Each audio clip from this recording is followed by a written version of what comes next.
The United States government has, for the first time ever, acknowledged by de facto the long-suspected reality of the UFO phenomenon.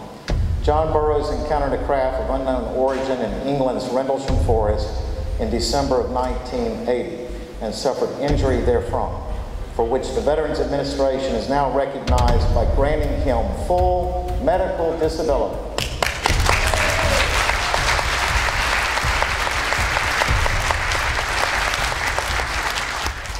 Thanks to the citizens' hearing on disclosure, efforts of people like former Congressman Merrill Cook of Utah, who expressed such outrage at the hearing, we were contacted by certain people that were able to help us directly as a result of our appearance in 2013 at the hearing.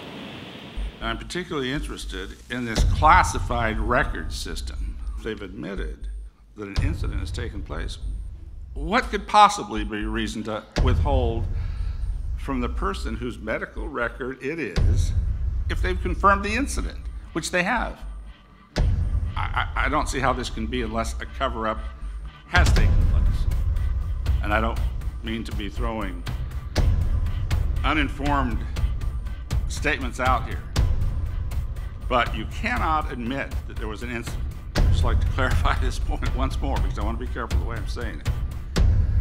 And then insist on classifying a medical record related to that incident. We don't even have to talk about whether it was a UFO. They don't have to admit what you saw.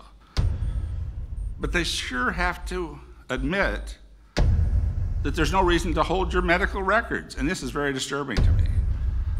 You might be able to take a truth embargo blockade and maybe move it a brick at a time, but that's where major cracks start occurring and where things start falling into place. Now, if this panel, for example, and I'm going to talk to each one to see if I could get them to sign a letter that I'm going to be asking them to help compose to both the Veterans Administration and to the President of the United States, because we've had, I think it's time to ask President Obama himself to ask for something very simple here, something that may not sound very dramatic to anybody, and that's Sergeant Burroughs and Sergeant Peniston's medical record. What the heck was going on out there that would draw this much attention from the agencies involved to this day? What would still be classified, and if it is, what did we have or what were we dealing with that would still remain silent today? Almost every weapon we've ever developed back in that time frame has been exposed that we're aware of, and yet today this is still classified and we can't even receive medical treatment for it. When we did the hearing, we went in there with a specific agenda, and what I mean by the agenda was we wanted to show the human factor, how it affects people, service people, not just our case, but there's been other cases. So when we did that, that made a huge impact, I think, on the people from Congress, yes, which led to the letter being sent to the President of the United States and to the head of the VA at the time.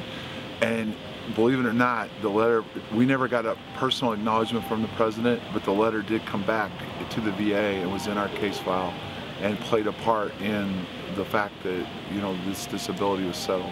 We'd like to thank the citizens' hearing on disclosure. As a result of the help that was encouraged by the hearing, John Burroughs is pleased to announce today that he's been granted full disability.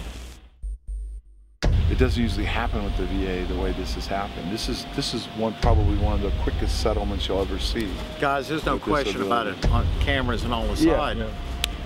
There was a result from this. There was. That is so cool to hear. A tangible result. That is so cool to hear because you're looking for that. We were hoping something good would happen, and this is a really good affirmation. So hey, man, I'm stoked for you, and congratulations, you guys. I know it's gotta be Right. All right.